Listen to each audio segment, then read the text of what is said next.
Good morning, students. Today we are starting a new unit, which is visualizing the future. Now, in this unit, we will discuss for two important things, that is models of industrialization and environmental issues. Now, in the first part, we will talk about the models of industrialization. Now, in this, we will discuss first what is economic system. Now, economic system denotes the economic relationships which arise in the community from the organization of production and distribution. The economic resources are land, power, raw material, labor, capital, etc., and the other inputs of production, which are utilized for satisfying the needs of people. Now, what are the different models of industrialization? Now, there are two models. One is called as the free market economy or the capitalism, and the second one is called as the collectivist or the socialist economy. Now, there is one more economic system which is called as a mixed economic system. Like in India, we are following the mixed economic system. Let's discuss the first, that is the free market industrialization. Now, in this, most of the MNCs operate on this system. Now, it is defined as an economic system whose major portion of the production and distribution is in the private hands, operating under what is termed as profit or market system. Now, these decisions are related to production, distribution, and consumption are made through forces of demand and supply. So, whatever demand is there, according to that, supply will be there. What are the important features? The first important feature is the existence of private property. Now, in this, there is freedom of private ownership of property and means of production. It also carries the right to determine its use. So, private hands will have the whole right to do on the property. Then the second one is the freedom of enterprise. Now, there is a freedom of choice of occupation and free competition. The individual have the right to determine the use of the unit.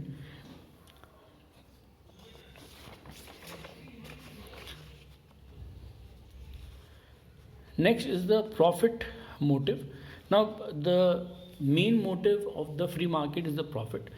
Now, in this, the profit is the main motive behind investing and making decisions regarding the use of property. Costs and prices are compared for making the consumer making the business decisions.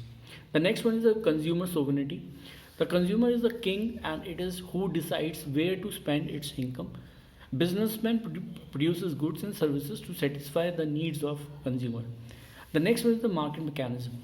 Now, market mechanism means the price to be decided. Now, price mechanism decides the level of consumption, production, and distribution. The allocation of economic resources is determined by the profit motive in conjunction with price mechanism. What is the role of government? Now, government is basically a protector, and its role is very limited to operation of public utilities to avoid unhealthy competition and to provide essential services to public. Companies. The system allows the creation of companies that exist separately from the people associated with them. Now, examples are Ford, IBM, Reliance, etc. Now, what about the competition? Now, in this, competition checks the prices of goods from escalating and discourage the greed of the private hands. Thus, the main features are that the individual or group of individuals owns the means of production and distribution. Profit is the main motive. Government role is only very administrative and very limited. Prices of goods and services are determined by the market forces. The second very important economic system is the collectivist or the socialist economy. It is defined as a system of economic organization in which there is public ownership and management of the basic industries and public control of the distribution of income. In this, large and basic industries are owned and controlled by the government. So, government is the whole soul in charge of this particular economy. Now, the main features are public ownership, as I have mentioned in the definition.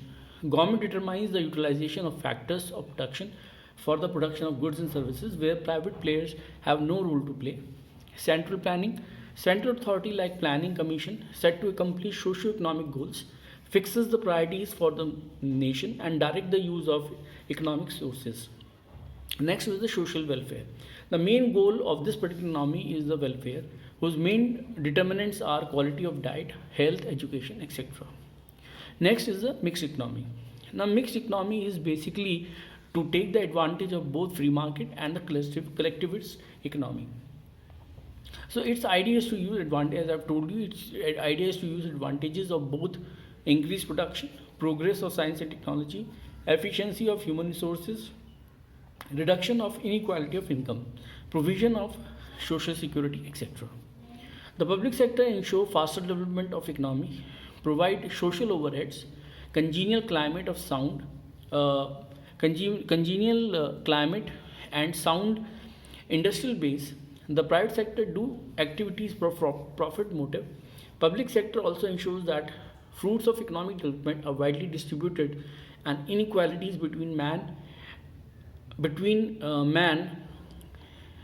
and man, class and class, etc. are reduced. Now, what are the characteristics of mixed economy? The first one is the coexistence of the public and private sectors. Now, fields like defense, nuclear, energy, etc. are reserved for public sector, whereas others are open to the private sector. In other areas, both public and private sectors can set up the units. The next feature is the central planning. The central government appoints planning commission like Niti Aayog for planning, keeping the resources available, political ideology and social aspirations. It lays down socio-economic objectives, set targets, sources of funds and programs for implementing the plan. Next is the economic welfare, faster economic development, rapid increase in opportunities, reducing inequalities by starting industries in less developed regions and opening employment opportunities to backward classes. The next one is the market mechanism. The law of demand and supply applies with intervention of the government. Role of profit motive. Profit motive is allowed within certain limits with increasing efficiency and not the exploitation of customers and workers. And the last one is the role of government. The government administered the public sector and managed it efficiently. It must see that public and private enterprises are located in all the regions and all classes. It must watch that private sector operates for socio-economic goals. Now, these are the three different kinds of economies and they have their own advantages and disadvantages. So in the next video, we will talk about the environmental issues. So till then, thank you and goodbye.